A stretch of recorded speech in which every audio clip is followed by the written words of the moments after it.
Hey, wisten jullie dat Spang wordt mede mogelijk gemaakt door Rabobank Venray en de gemeente Venray?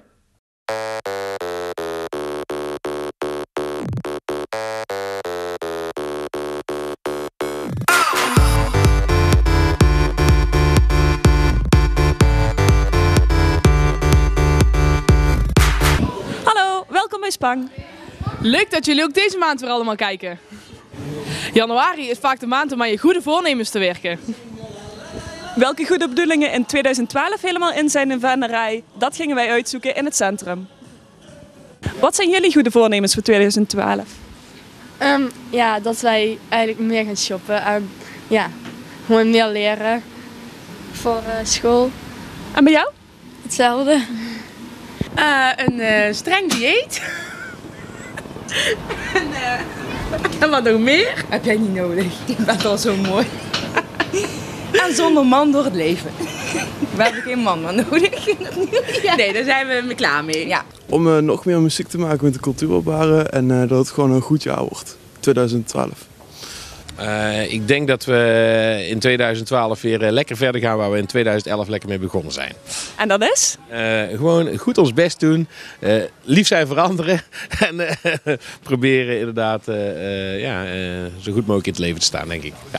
En wat is jouw goede voornemen voor 2012? Nou, mijn goede voornemen voor 2012 is ook goed zijn voor anderen, lekker veel werken en gezond leven. Ja, dat vind ik belangrijk.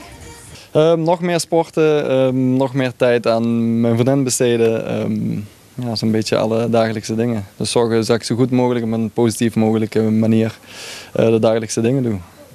Ja, heel veel schoenen verkopen, hè? Ja, nou dat komt wel goed, denk ik. Ik ga in 2012 op zoek naar een baan, naar een echte baan. Ik ben net afgestudeerd. En wat ga ik nog meer doen? Ik wil me echt beter aan mijn sportvoornemens gaan houden. Dat zeg ik elk jaar opnieuw, maar dat komt er niet van. En ja, dat was het ongeveer, denk ik. Wat zijn jouw goede voornemens voor 2012? Nou ja, doorgaan met het leven eigenlijk. Oké, dankjewel. Ja, graag gedaan. Hier achter ons op de funslide streden vorige week 2 Spang-presentatoren tegen de burgemeester en de grote baas van de Pelemaas. Benieuwd wie er gewonnen heeft? Blijf dan wel kijken. Hallo, ik ben Chris van der Munkhoff, uitgever van Pelemaas en ook Pelemaas TV. Ik mag samen vandaag met de burgemeester het funsliden doen. Ja, goeiedag. En ik ben Hans Gielissen, ik ben burgemeester van Venray en ik mag samen met Christ en deze helm de glijbaan af. Om de eerste prijs te winnen natuurlijk. Van Spang ben ik, Renel Luidens. En ik ben ook van Spang, Teuntje Smits en wij gaan natuurlijk wel winnen. Succes! Succes! Succes! Het zal wel niks worden met jullie. Wij gaan met de prijs. Heren, zijn jullie er klaar voor? Oké, 3, 2, 1.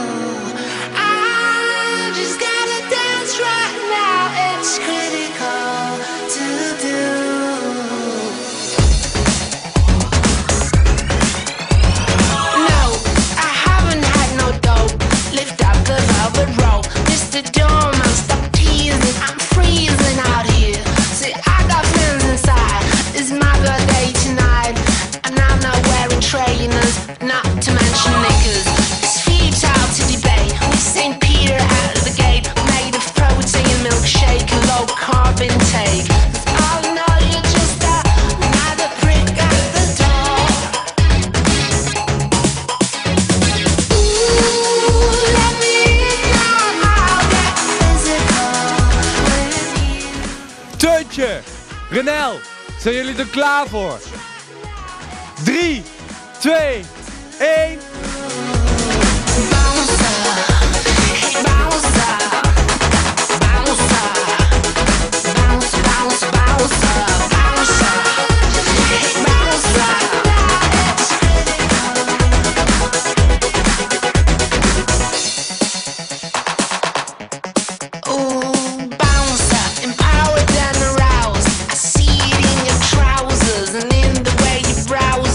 She's in what?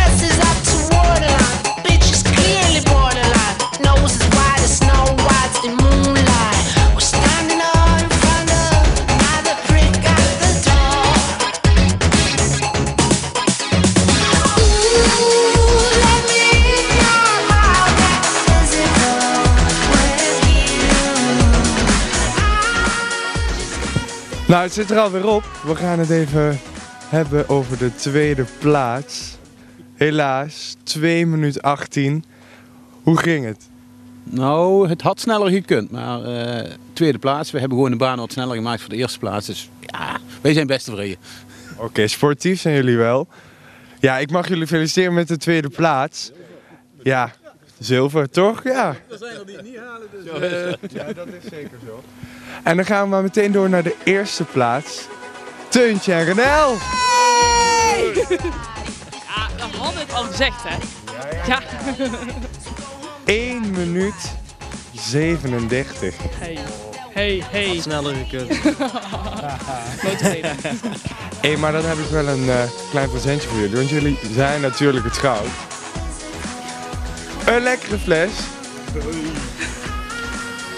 Hey! Clue wine. Nou, dankjewel. Lekker hoor. Dat gaat er wel in, toch? Eigenlijk hè, vinden we dat de tweede prijs ook wel verdienen. Dus zou deze fles me even afgeven?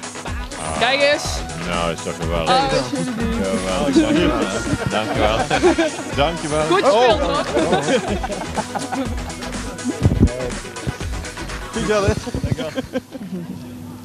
Vorige maand is Richenel op onderzoek uitgegaan hoe het nu eigenlijk tegenwoordig zit met mobiele telefoons. Deze keer ging hij samen met Inge kijken wat de gevaren van telefoons zijn.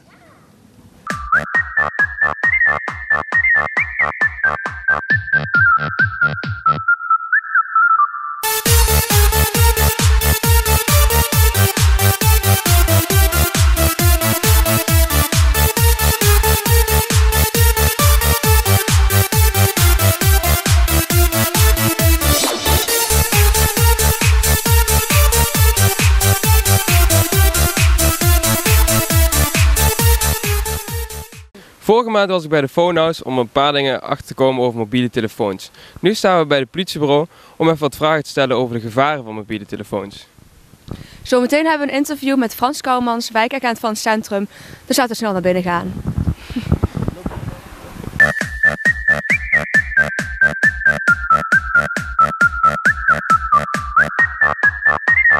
Gebeuren er jaarlijks veel ongelukken met mobiele telefoons? Ja, sinds de mobiele telefoon in gebruik is genomen is het aantal ongelukken wel toegenomen. Niet precies in beeld hoeveel, omdat natuurlijk niet altijd direct te relateren valt van komt dit omdat iemand mobiel aan bellen is geweest. Het is niet altijd te bewijzen. Mensen zullen dat ook niet gauw zeggen natuurlijk van bij een aanrijding of een dergelijk iets van ik was mobiel aan bellen. Maar dat er meer aanrijdingen of andere gevaarlijke situaties ontstaan door het gebruik van een mobiele telefoon, dat is wel bewezen. Dat komt natuurlijk omdat bestuurders en zo minder geconcentreerd zijn op het rijden. Ja, heel goed dat je dit zegt, want het is namelijk wel zo dat wanneer alleen iemand bijvoorbeeld zijn telefoon aan zijn oor zou hebben, dan zou dat misschien nog wel redelijk haalbaar zijn. Alleen we merken gewoon dat mensen staan onder het rijden zijn aan het sms'en of mailtjes aan het lezen zijn. En dat beïnvloedt de verkeersveiligheid natuurlijk enorm. Weet je wel of bijvoorbeeld het criminaliteit of pesten ook stijgt door telefoons? Wat we wel ondervinden is dat bijvoorbeeld met evenementen, bijvoorbeeld kermis, carnaval of dergelijke evenementen, heel vaak wel incidenten gebeuren waarbij een mobiele telefoon wordt ontvreemd of geroofd of dat een mobiele telefoon aanleiding is tot het plegen van een incident voor sommige mensen. Oké, maar je weet niet of bijvoorbeeld door de onzichtbaarheid of door ondoorzichtigheid van telefoons, of je weet dat er bijvoorbeeld via sms gepest wordt of zo? Dat is heel lastig. We krijgen wel eens aangiftes van mensen die dus middels een mobiele telefoon gestalkt worden. Of mensen die inderdaad wel gepest worden doordat berichtjes worden opgeslagen en dergelijke. Dus dan hebben we daar wel enigszins een bewijslast voor. Maar om nou echt te zeggen van de mobiele telefoon is het medium om mensen te stalken of te pesten, dat is niet echt het geval. Is de telefoon op meerdere gebieden gevaarlijk of heeft het voor de rest vooral voordelen? Natuurlijk zijn er een aantal gevaarlijke onderdelen te benoemen, maar voor de politie heeft het ook wel degelijk zijn voordelen. Bijvoorbeeld bij een burgernetmelding, als mensen daarop aangesloten zijn en er is bijvoorbeeld iemand zoek geraakt of iemand is weggelopen of noem maar op, dan wordt er binnen een bepaalde straal een sms-bom uitgestuurd. En dan gaan burgers gewoon meekijken met de politie van kunnen wij die persoon op een of andere manier ergens terugbrengen of signaleren. Anderzijds is het ook zo op het moment dat bijvoorbeeld in het winkelcentrum winkeldiefstal gepleegd wordt of zakkenrollerij. En wij dragen daar kennis van, dan kunnen we ook een sms-bom naar alle winkeliers, zijn er ongeveer een 250, kunnen we verzenden. En die kijken allemaal met de politie mee of we dat kunnen oplossen, die zaak. Ander groot voordeel is bijvoorbeeld ook, stel voor iemand die gaat trimmen in een bos of mountainbiken, die is alleen. Hij wordt beroerd, hij wordt ziek of hij krijgt een hartinfarct of weet ik het wat. En dan is het vaak moeilijk om te kijken waar is die persoon nu, want die zit dus ergens in een bos. Heeft hij zijn mobiele telefoon aanstaan, en dat is meer dan voldoende, dan hebben wij eventueel de mogelijkheid om te gaan peilen waar die persoon op dat moment zich bevindt. En dat gaat dan via de mobiele telefoon. Oké, dus er kleeft wel degelijk heel veel voordelen aan de telefoon. Ja, zeker. Wij kunnen er heel veel mee. Heel veel. Oké, nou bedankt voor dit interview. Graag gedaan. We hebben net een heel leuk gesprek gehad met de wijkagent. We zijn achter een paar leuke dingen gekomen en denk eraan, niet sms achter het stuur. En pingen. En Facebooken. WhatsAppen. En mailen. Twitteren. En nog veel meer. Hier op de schaatsbaan zijn ze heel gastvrij voor ons. Hoe gastvrij zijn de kerkdorpen van Venray eigenlijk? Wij gingen het uitzoeken in IJsselstein. Nu Spang er toch is vandaag in IJsselstein. We staan hier op de IJsselsteinseweg en we gaan vandaag de gastvrijheid testen in IJsselstein. Maar eerst willen we nog even wat rechtzetten, want we zijn het niet eens met het punt wat Leunen heeft gekregen. Ja. Zeker, ja. Dus Leunen krijgt van onze 7 en Wansen blijft met de 6,8 op de tweede plaats. Dus kijken hoe gasvrij IJsselstein is. Oké, let's go!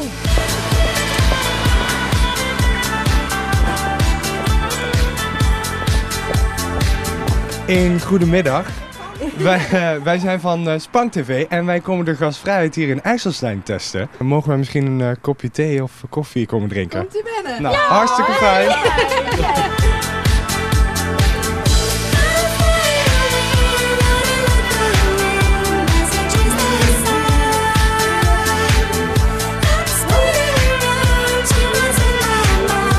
Hartstikke bedankt.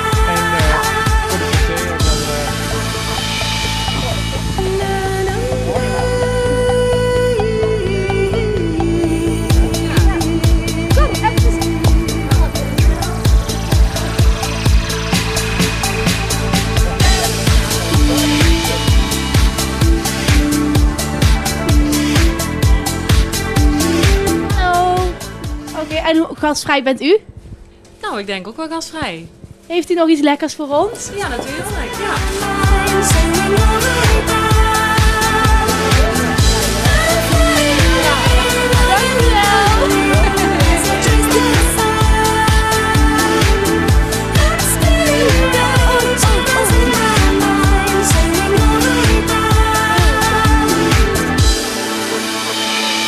We staan hier voor een oudere flat en we gaan even kijken of we ergens naar het toilet kunnen. Dus ik zeg alle knopjes indrukken. Nee. En wie als eerste opneemt, daar gaan we heen. Hallo. Een goedemiddag met Björn Hendricks van Spang TV. Ik heb even een vraagje. Zouden wij misschien naar het toilet mogen? Nee, dat kan niet. Nee? Nee. Ja. Een goedemiddag. Mogen wij heel even naar het toilet? Nee. Nee? Sorry, mijn ouders zijn niet thuis. Ik ga even naar binnen. Oké, dank je.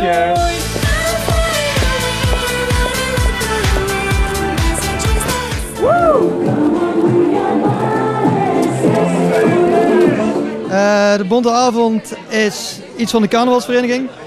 Er treden allemaal IJsselsteinse artiesten op. En wat er bijzonder aan is, ja, is gewoon een gezellige avond met alle IJsselsteinse mensen. Onze vraag is, hoe gasvrij is IJsselstein? Kun je mij dat vertellen? Wil je een pilsje? Ja, lekker. Ja, dat kan. Nou, proost. Proost. Hallo, mag die ietsje zachter? Dan heb ik een vraag voor jou. Jij bent de eerste die in de rij staat, toch? Mag ik dan jouw kaartje hebben? Voor mij maak je. Nou ja, dit is... dat geloof ik toch niet. Ik vind IJsselstein wel heel gastvrij, moet ik zeggen.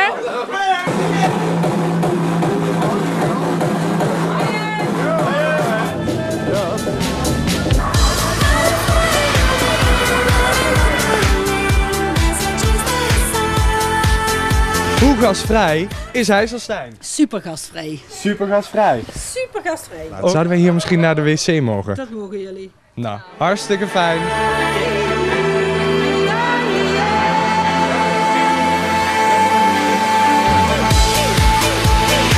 Hey, dankjewel.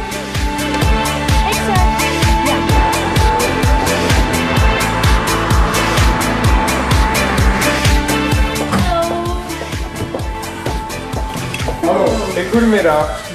Wij testen de gastvrijheid in IJsselstein. En we zijn overal eigenlijk binnengelaten. En nou is onze vraag, zouden wij gratis friet hier mogen krijgen? We gaan niet door zo'n frietje weggeven hoor. Dus wat dat betreft, als jullie graag een frietje hebben dan... Gratis friet!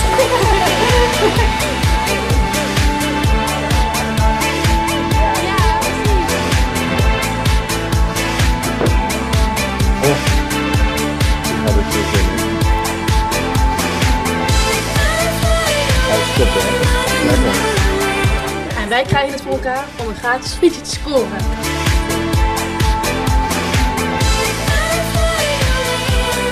We zijn al bij veel adressen geweest en we hebben maar een paar afwijzingen gehad. Ja, een Dus- paar.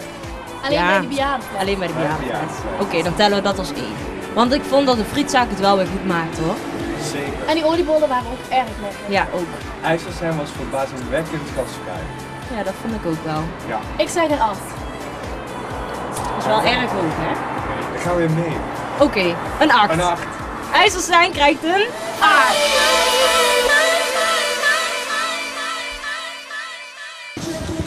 Dit was Spang voor deze maand. Bedankt voor het kijken. De volgende uitzending is op 2 februari. Tot dan!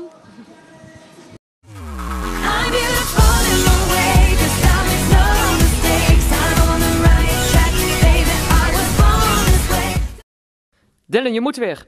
Wat? Spang werd mede mogelijk gemaakt door Rabobank Venray en de gemeente Venray.